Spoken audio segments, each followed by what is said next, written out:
Catus Maximus here again, this time with a review of the Harbor Freight Quantum QFL-120, part number 63937. This is the next step up. I had previously reviewed this little two battery, AAA battery, 60 lumen light. This is advertised as being double, 120 lumens.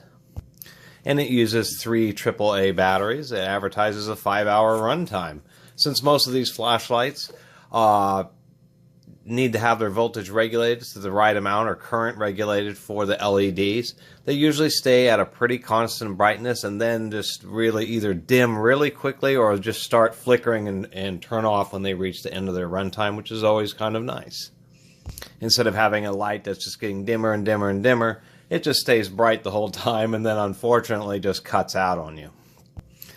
It's not a bad little unit. We'll take a close look at it here. They do have the similar types of ridging that they do have on the little one, and that is advertised as preventing it from rolling, and it'll help a little bit, but not a ton. They do have some notches in the front cover of the flashlight or the front ring where they don't on the smaller one, and of course both units do have the power switches in the tail of the flashlight. This one's exposed, so it can get a little bit easier to accidentally press on the little guy, the 60 lumen.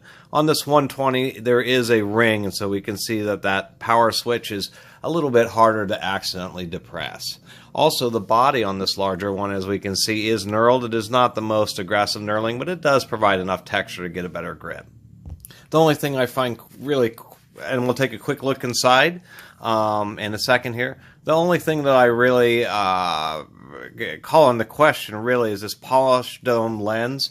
And I don't know where they're getting that from. All these little LEDs and these flashlights actually have like a little glob of silicone that is domed.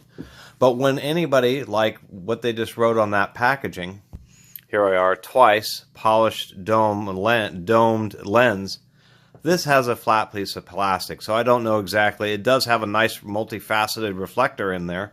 But when they say domed lens, it's real obvious. A domed lens is this, a thick cross-section of plastic. This one's hemispherical. That is a true lens. You can see how it's distorting the shape of the LED inside there, and that is so that when it goes farther away or closer to the LED, it can widen out the beam or narrow it down. And like on this particular flashlight, you can narrow it down to perfect, where you actually see the fine square shape of the actual light-emitting diode element itself. This does not do that, and it does not have a true domed lens such as this. So that's the only real thing I would call into question about this light. It is pretty bright. We'll just take a quick look here, and then I'll do my previous test where I'll go out to a brick wall about 20 feet away and then compare them. We will be comparing against this little guy, the 60 lumen. There's the 120 next to it. As we can see, it's quite a bit brighter. And also the color temperature. You can see that the 60 lumen here, it looks like it's about 6K, where this 120 lumen looks like it's about 5K.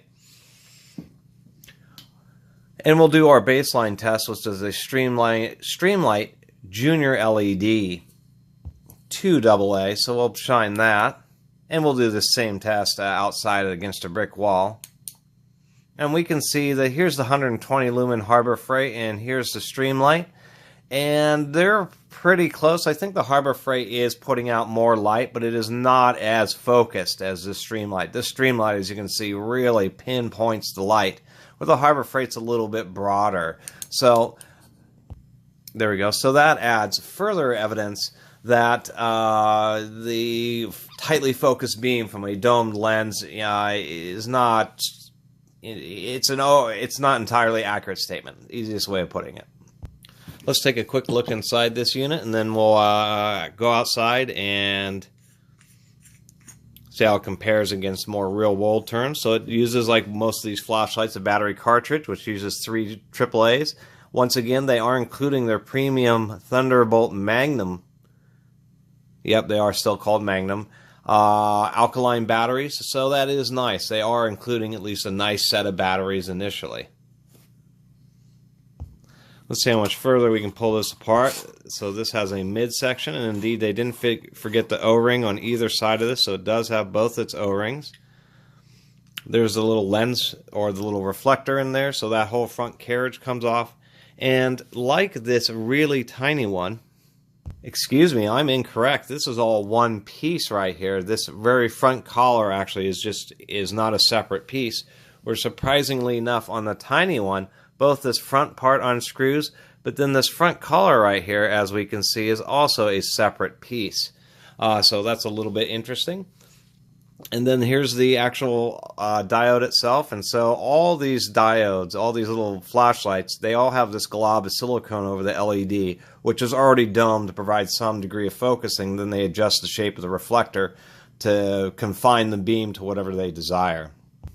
We can also see a little washer on this. That's actually a soft silicone washer to prevent it from rattling around, which I think is a nice touch. Now, if this is surprisingly enough, is threaded into the body.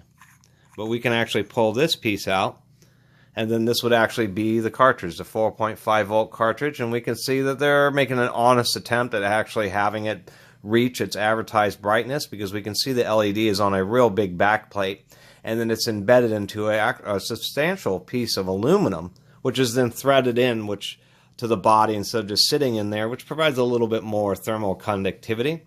We can also see where I've complained about them just relying on these zinc pads or these lead pads on the circuit board for contact, and the tips of the battery end up getting a little bit of corrosion and wearing it off, and you have unreliability in the flashlight. So it's nice to see that they used a actual spring that's soldered on there. I'm not sure if that's a brass spring or a gold-plated spring, but it actually looks pretty decent. So the build quality has improved over the little Quantum, because the little Quantum just has the normal pad. It doesn't actually have an additional spring.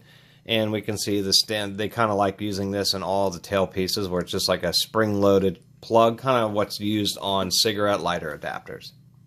Alright, we're going to take a second, go outside and see how this compares to some of its, to its little brother and the Streamlight.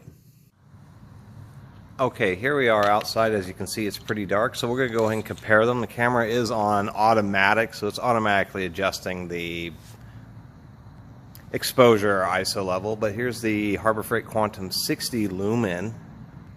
As you can see, we are 28 feet away from the red brick wall. The 60 Lumen light, as you can see, it's a nice little light for two AAAs. Then we're going to go next to the Streamlight Junior LED, which has been the baseline for the previous Harbor Freight review. And we can see that the Streamlight is quite a bit brighter, and it also is around 5K. You can see how blue the 60 Lumen is. Now we're going ahead and turn on the QFL 120 Lumen. As we can see, it is brighter than the Streamlight. It is a pretty nice flashlight, and it's generally speaking the one that I would use. You can barely see this in the Harbor Freight 60 Lumen. If we even put it over the top, it just completely disappears. Now, if we also compare against the Streamlight here, there's the Streamlight. We can see that it still is brighter. The Streamlight does have more focus, or a tighter focus. As you can see, there's a little bit more flood, but the Harbor Freight does put out a huge amount of light. As you can see how it lights up the scene even in the dark when shooting video. So as we can see, the QFL 120 is actually a righteously bright flashlight. Obviously, it's not the brightest flashlight in the world, but for Harbor Freight sells for, I think it's in the like $10 or something. I always forget because everything's really pretty cheap at Harbor Freight except for some items. They had a box for their new big Zurich scan tool, like it's like a Snap-on Modus. It's like a big computer touchscreen tablet. And it was $2,000. It was by far the most expensive item I've ever seen on a Harbor Freight shelf. And wow, Harbor Freight is stepping it up if they're willing to put electronics for $2,000 up on their shelf. Anyway, I'll just finish out this review just doing another little brightness test of the 60 Lumen Quantum, the Streamlight Junior LED, and then the 120 Lumen Quantum. It really is a pretty bright flashlight. I would definitely recommend it. 5 hours, maybe, it may do that on a really nice set of fresh batteries. But, you know, you never really bet on those, that runtime. You always, you know, at least knock 20% off. And this is the kind of light that I definitely keep an extra set of batteries with. But it does put out quite a bit of light. And yes, I even have the 588 lumen, and we will be reviewing that. Anyway, I really appreciate everybody watching and all the new subscribers, as well as all the people who have previously subscribed and supporting the growth of this channel. And if you haven't subscribed, please do subscribe to the Catus Maximus channel. Until next time, Catus Maximus out.